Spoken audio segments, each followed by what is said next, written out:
Today the biggest news comes from Ukraine. Ukraine is about to receive what can reasonably be described as the best Christmas present of the war so far. At a moment when Russia believed the limits of Ukraine's long-range strike capability were already fixed, the Czech Republic is delivering a weapon that effectively rewrites those assumptions and turns Christmas into a perfect gift for Ukraine. Prague has confirmed that it will supply Ukraine with its newly developed MTS Narwhal long-range cruise missile for real combat testing, with the first missile scheduled to arrive between January and February 2026.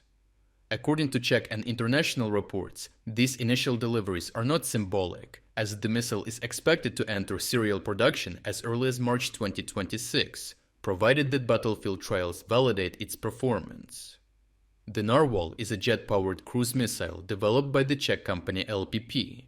It has a stated range of 680 kilometers, a top speed of roughly 750 kilometers per hour, and a 120 kilogram warhead, placing it firmly in the deep strike category rather than among conventional tactical battlefield weapons. Its most important technical feature is its navigation architecture.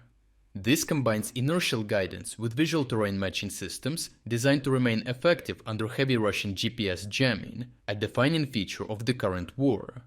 In practical terms, this places Narwhal closer in philosophy to the German Taurus missile than to the American ATACMS. Taurus similarly emphasizes low-level penetration and guidance resilience, while offering a range of roughly 500 kilometers compared to ATACMS' 300 kilometers. Compared to Taurus, however, the Czech missile is lighter and carries a smaller warhead.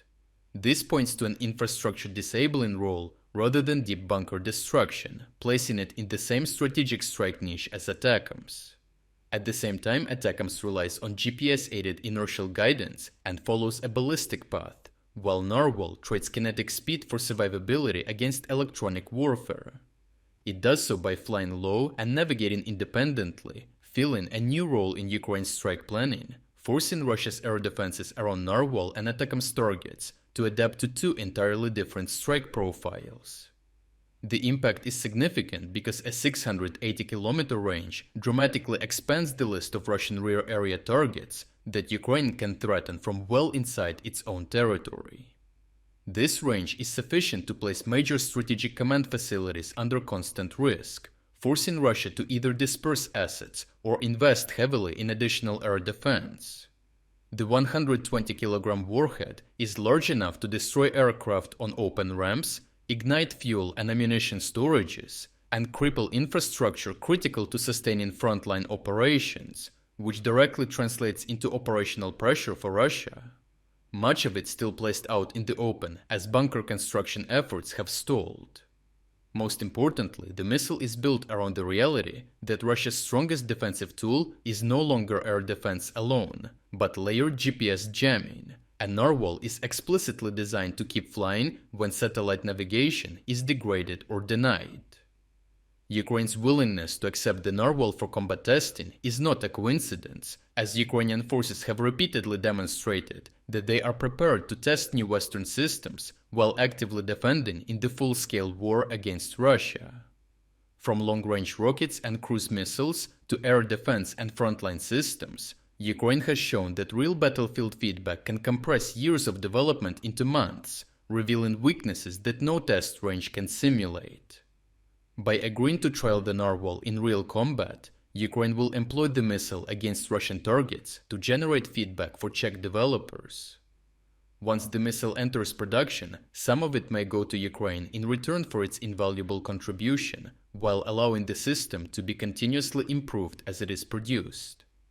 Overall, this delivery stands out as the best Christmas present, in the form of a long-range missile built for the kind of electronic warfare environment Russia relies on, with Ukrainians looking to test it against the most valuable targets to generate feedback for its developers.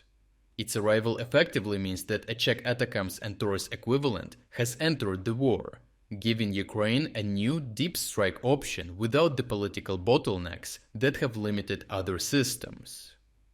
Militarily, it forces Russia to rethink the safety of its rear areas and shift resources away from the front to protect assets that were once considered out of reach. Strategically, it signals that European states are no longer just donating existing stockpiles, but are actively shaping the future battlefield by introducing entirely new weapons through Ukraine. Lastly, New Year is in just 3 days. So take advantage of our massive 60% New Year discount to unlock full access to our interactive map and exclusive strategic updates. Starting from just $3.99, you will gain access to the uncensored combat footage that we use in every report, as well as all significant events analysis that go far beyond what we can include in our short daily videos. Thirdly, you will unlock our Timeline Builder tool, the world's first artificial intelligence-powered system designed to connect the dots between the news in real time.